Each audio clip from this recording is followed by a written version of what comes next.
New year, new you. Is that the plan for 2024? Let's find out this morning as we chat with Life Coach Monica Rogers-Fletcher about how we can approach the new year with style. Good morning to you. Good morning, Rokas. How are you? I am alive and blessed. How are you doing this morning?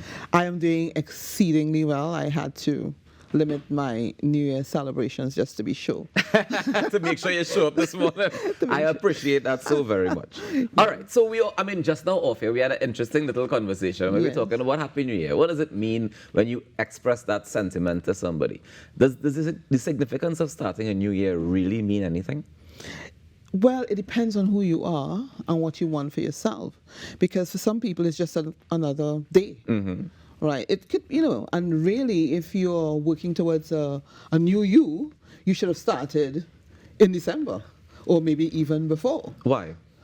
Because you need to build the momentum. There are certain things that should be in place in advance. So, for example, if you want to start a whole new project, right, you should have got some of the elements of the project identified beforehand. Mm-hmm. And probably there are some things that you can put in place so that you can get started right away. Right. Right. People, for example, in the sales industry, right, if they want to have a good month in January, get a plan in December. They should have been working on that in December. So if you want to start from the 1st or the 2nd, as today is, then you're now starting and you've put yourself at a little bit of a disadvantage. But is it too late to start then? No, it's never too late to start. Okay. Right. The best time to have started is when you needed to have started. The second best time to start is now. Right now. Exactly. Right but now. From what I'm hearing you saying that it's imperative that you have a clear sense of your vision and your purpose before you even start. Well, yeah, because it's kind of like jumping into your car and then trying to figure out, well, where am I going? I mean, I do that quite often, It's amazing how many people live like that. They jump into their car and they're not really sure where they're going. No, you have to go. Yeah. Pardon? You have to go. Well, do you? If you're not sure where you're going, do you really have to go? That is the question. It's like, so I'm not sure. I haven't had any evidence that we have more than one lives. Right. And if I had another life, I don't recall.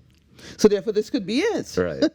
So wouldn't we want it to make a difference or to count for something? For this life to have meaning? For this life to have purpose? And if you know what your purpose is, like this morning I woke up and I knew I was coming here. Right. So I knew how to prepare and where the road I would need to take, the time I'd need to get up, all of those things, because I knew I had a sense of purpose this morning that I was coming here. Right? Even to prepare for being here, I needed to understand what are we talking about? Yeah. What is the message that I would like to convey? And I had those thoughts in my mind just to prepare to be here because I have a sense of purpose. And it's the same thing that you need if you plan to change or to have a good year. To have a good year. Yeah. So you started new year, new you. But if you have no idea what new you is going to look like, what are you going to do? How are you going to be any newer if you're not sure what's going to constitute a new you? At the end of 2024, how would you celebrate that you were a new you? What would you look for to determine, is this really true? Okay, so from what I'm hearing here, right, I'm hearing that we need to take it like we have to have achievable goals and objectives. So you have milestones that you want to check as you go through the year, and then you look back in December and you say, all right, I started off the year saying X, Y, and Z. How far have I come? Exactly. Stephen Covey says it well, begin with the end in mind. If you know what the end is going to look like, then you know how to measure as you go along, whether you're getting closer to that. But all right, so for me, I can only speak for me, right? Is that sometimes it's difficult to see what the end might be, because I might have a picture that say, I know I want to take this journey, but I don't know where it's going to lead in the end of it. But I know I want to take this particular journey. I know I want to drive down this road in particular. Yes. I'm not sure exactly what's at the end of this road, but I know this is the road I want to drive down on. Is that okay? Well, what made you sure that that's the road you wanted to drive down? Let's go with experience. Let's go with passion. Let's go with income. All of these things can be factors. Exactly. And or some of those things that you have mentioned constitute purpose. Okay. It constitute purpose. So if I'm going into a store to purchase something, what is it that I want? What's the purpose? What's the purpose of me being in there? Am I going to get an outfit to wear on TV? Right. Then I'll purchase something, that looks like that. Or am I going to the beach and I need a swimsuit? Then I'll purchase a swimsuit. So if you go into somewhere if you have a sense of purpose, then it helps you to clarify the vision. Okay. Yeah. I hear you. Now, you're a life coach, right? How important is having a life coach in this journey in particular?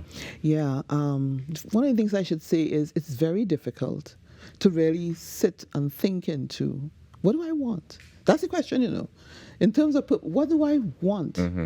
You know how hard it is, because all kinds of thoughts, we can be bombarded with all sorts of thoughts. And so sometimes it's easier to just not think, because, I don't want to deal with all those issues. But we have to wade through those thoughts to get to the sense of, well, who am I really and what do I want?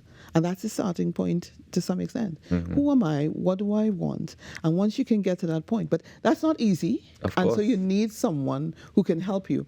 One of the reasons it's not easy is because of all those self-limiting beliefs we've managed to collect over the years of our lives. You can't do this and you can't do that. The number of times you've been told, no, you're not good enough, all of those things. How do you brace against things like that? Because that's just your experiences, your trauma, the things that you've been through, people have told you, the things you've encountered along the way that lead to that point.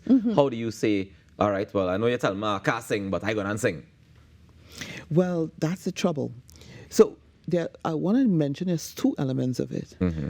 One, we don't often know that these things are happening, or that we're believing these things. So we just think that we are saying yes, but then we don't do it. And when you look behind, under the hood, then you discover that there was a reason why I wasn't doing it, but I just didn't know that was impacting on me. Okay. You see, so that's an important factor.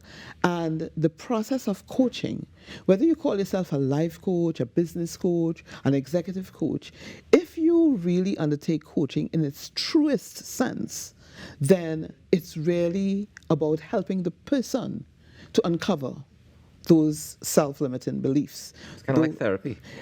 It's kind of like therapy, but it works on the basis that there's nothing wrong with the person. They're not mentally ill. Right. They're perfectly healthy, and they're able to deal and grapple with the issues that they're facing. So that's kind of like the difference between coaching and therapy. But a lot of coaches, they call themselves coaches, and they operate on the basis of telling people what to do. Right. And that's not the purpose of a coach. That is really not the purpose. What is the purpose? It's to help you wade through, not to tell you what to do. To help you to uncover. Okay. Right? What is holding you back? And to unlearn that and relearn something that's going to take you forward. In other words, to grow your consciousness, as we call it, for you to become more self-aware of what is holding you back, what your strengths are, what the areas that you can grow in are, and to be able to move forward from there, because that is what holds people back. Yeah, I was reading a bit of your bio, and I understand that one of the methods that you use is the CFAR method, right? But actually, I created that method. Well, tell me about it. Tell us about it. Yes, I have a logical mind, right? So I look at things logically. And it seems to me that if, like we're talking about New Year and New You, the first thing you need is clarity on, well, what does the end look like? Right. So that's the first thing you got. And in terms of people's lives, and here's the thing, and it's another reason why coaches are different. Who is the expert in your life, if not you? It has to be you. And if someone comes in, and a lot of people who call themselves coaches, they tell people what to do. But how could I tell you what you should do in your own life? You would be the best person to know. Once you could wade through all those beliefs that tells you, well, you're not worthy, you're not good enough. Once you can get through that, then you know what you want to do. The coach helps you to wade through those self-limiting beliefs. Right. So that's the clarity aspect of it. And then you can get clear on what it is you really want. Not just so clarity on your purpose. And you mentioned it earlier. What are you passionate about? What is it that you do very, very well? What is it that you love to do? Right? What is it that you're good at? Mm-hmm. These are some of the things that give you a clue into what your purpose could be. And it's not so much that you need to get that right the first time. It's that you need to start thinking about what it is. How long does that process take, generally speaking? I know it would differ for different people, Yeah. but on average, in your experience, working with people who have to wade through that trauma, have to wade through that lack of self-belief and all of those things, how long does that process, how long have you seen people change? Different people take different lengths of time. Some people are what they call coachable, meaning they're willing to open up, they're willing to explore. And some people think that I'm fine and the way I am. This is all, I'm all good. There's nothing wrong with me. Closed minds is probably the biggest barrier to finding out what your purpose is. I know what I'm supposed to be. I'm here, right? So this is what I'm supposed to be doing. Exactly. It is not necessarily true. So different people will take different lengths of time. All right. So we mentioned clarity. I know the F is for focus. Focus. So I mean, to me, it sounds similar to clarity. Once you clear away all the other things, you can focus on what it is you want to achieve. Once you wade through the other things and you get clarity on your purpose and you get a clear picture, which is the vision of where you want to go, right, then you can look at where you are now, and then you could determine what then should be the goals and priorities that I should focus on in order to get to where I want to go. That's the focus we're talking about. That's the focus we're talking about. Okay, so we're getting into the nitty-gritty of it there. Yes, that's you're getting into. So these are the steps I need to take. Right. And usually the first couple of steps are the most important, because without those first couple of steps identified, you don't move. And if you don't move, you get no further clarity. Now, listen, understand that clarity is the best you can do at the moment. But as you go along, it's going to become clearer and clearer. Okay. But you just need to get started. Right. So we get clarity, then we get into focusing on the details. And then you start to act. Then you start to act. Yeah. Then you start to act on those goals and priority. You outline the steps that you should take, and you start taking. This is one of the reasons why you train for competence, right, but you coach for performance. You see, so you go to wonderful, expensive training events, and then you come in, it was wonderful, but so what do I do now? I just go back to the way I was. Yeah. All right. Whereas coaching it leads to performance, and that's one of the biggest issues that we have right now. And that is something that has to be ongoing. That's exactly right. It's a process. It's not a one-off event like training is. Yeah. You see, you get trained. It's like when we talked the other day about Live to Lead. It's a wonderful event. Yeah. Fantastic event. It gets you started. But then you need something to keep it. You need something to keep going, and that's where coaching comes into it. And think about it. How many engineers graduate from the university? Why aren't they all successful? What's the difference between a successful one and one that is not so successful? And it has to do with their understanding of, well, let me put it down to one word. Purpose. It's an overused word, but I will explain. Motivation. Well. Motivation, the drive and the energy. And here's the thing, Raucus, nobody can motivate you. Nobody can? Not even your coach? Not even your coach can motivate you. You have to motivate yourself. I want you to look into that camera and repeat that for me, please. Let's repeat that as we close out this morning. Yeah. Go ahead, say it again. No one can motivate anyone else. You have to motivate yourself. Each person must find out what their purpose is, have a vision for success, and work towards that vision.